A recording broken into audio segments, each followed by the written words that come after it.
Fala pessoal, tudo bem com vocês? Luan e Michael no Corinthians, vai dar negócio? E o que esses jogadores acrescentariam para esse Corinthians? É o que eu vou falar nesse vídeo. Eu sou o Chico Garcia, seja bem-vindo, inscreva-se no canal e vamos juntos! Bom, gente, os dois estiveram, curiosamente, na noite desta terça-feira na Arena Corinthians, já talvez se ambientando a sua futura casa. É curioso, né? A gente está falando disso na despedida do Sheik, dois jogadores que têm interesse do Corinthians, e mais do que isso, é uma clareza na negociação.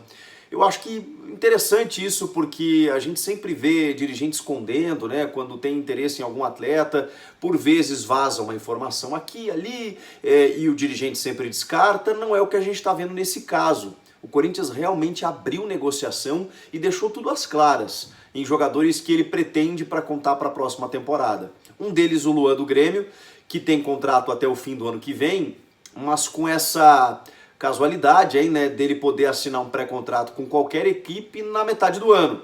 E aí, por isso, o Grêmio também, por outros motivos, o Grêmio abre negociação, já havia feito isso em outros anos, porque o Luan não conseguiu mais render no Grêmio o que foi em 16 e 17. Embora ele tenha uma boa representatividade, um bom cartaz com o torcedor.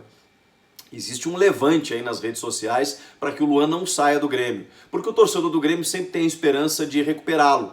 Embora eu já tenha falado aqui no canal algumas vezes, nessa temporada que passou, em 2019, ele tenha feito bons jogos quando o Jean-Pierre machucou e ele entrou no time. Porque ele tem muita qualidade. Quando tem confiança e quando entra num time, ele consegue dar conta do recado, quando as lesões não o atrapalham. Não sei qual é o aspecto clínico do Luan, isso teria que ser bem averiguado. Ele sofreu muito com uma fascite plantar e teve uma outra lesão no pé que me parece já ter sido resolvida. Ele em condições, é um jogador de 26 anos ainda, de muita lenha para queimar, muita coisa para render. E eu também já falei, vou repetir aqui o que eu disse, nesse time do Corinthians, ele é o cara que falta para o time. Ele é aquele meio atacante ou meio campista que não é exatamente um camisa 10, um articulador que pisa em cima da bola. Ele é um cara que flutua entre todos os setores. Ele consegue ser segundo, terceiro homem, consegue jogar aberto, consegue jogar de falso 9. Na verdade, ele não guarda posição. Eu considero o Luan um dos jogadores mais modernos do futebol brasileiro.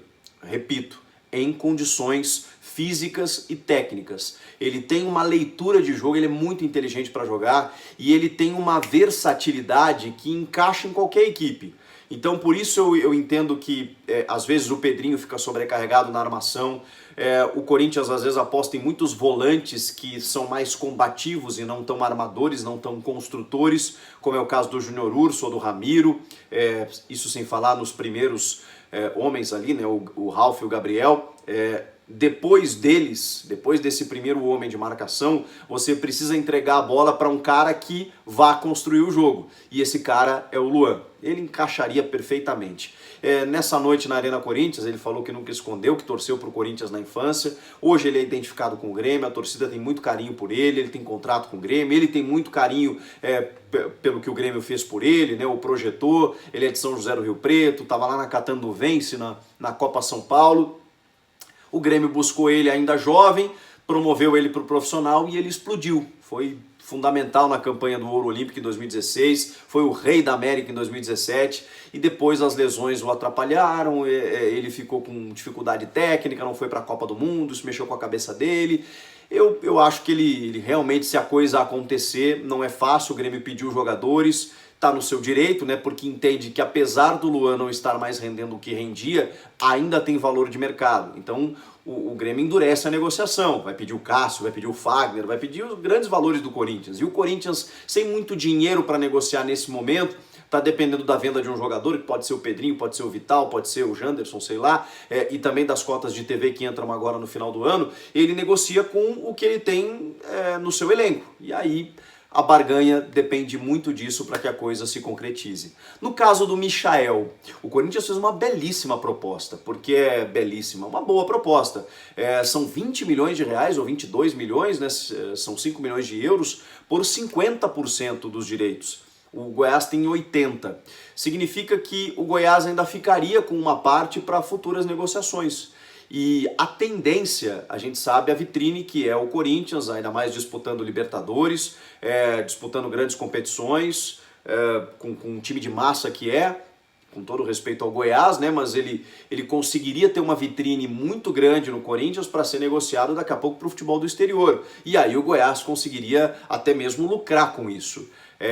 Então eu entendo que foi uma boa proposta, mas claro, aí depende de várias pontas, né? Do empresário, o Michael também não quis entrar em muitos detalhes, conversou lá com o Duílio no vestiário, vazaram fotos aí deles conversando, o que é normal, e eu acho que o Corinthians fez certo em dizer, não, nós temos interesse, fizemos a proposta.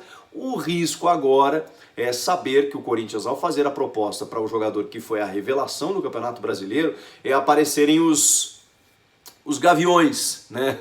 Nesse caso, gavião normalmente é atribuído ao Corinthians, né? Mas outros gaviões aí para tentar roubar a presa, né? Como a gente viu o Palmeiras fazendo nos últimos anos, por exemplo. Não acho que é o momento atual. Quem fazia muito isso era o Alexandre Matos. Não acho que... Bom, o Palmeiras está até sem diretor nesse momento.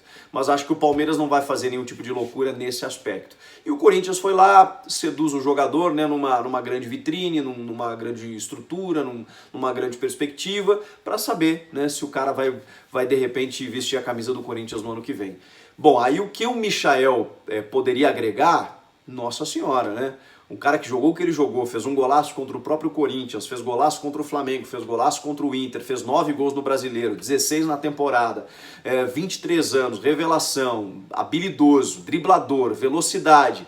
Com esse cara de um dos lados, e aí o Everaldo do outro, o Janderson do outro, enfim, o Cleison a gente não sabe se vai ficar, mas enfim, ou com o Pedrinho e o Luan na armação, e aí bota um camisa 9 ali como o Bozelli, o Wagner Love, ou um outro, ou o Gustavo, enfim, ou qualquer outro, realmente o time sobe de patamar. Vai faltar um lateral esquerdo e um zagueiro para compor com o Gil, pode ser o Bruno Mendes, mas acho que daqui a pouco vira um reforço ali para a zaga, a coisa funciona bem. Aí estamos começando a conversar em termos de competitividade de um Corinthians para 2020. O que vocês acham? Luan e Michel, seria bom, né? Comenta aqui embaixo, inscreva-se no canal e até a próxima. Tchau!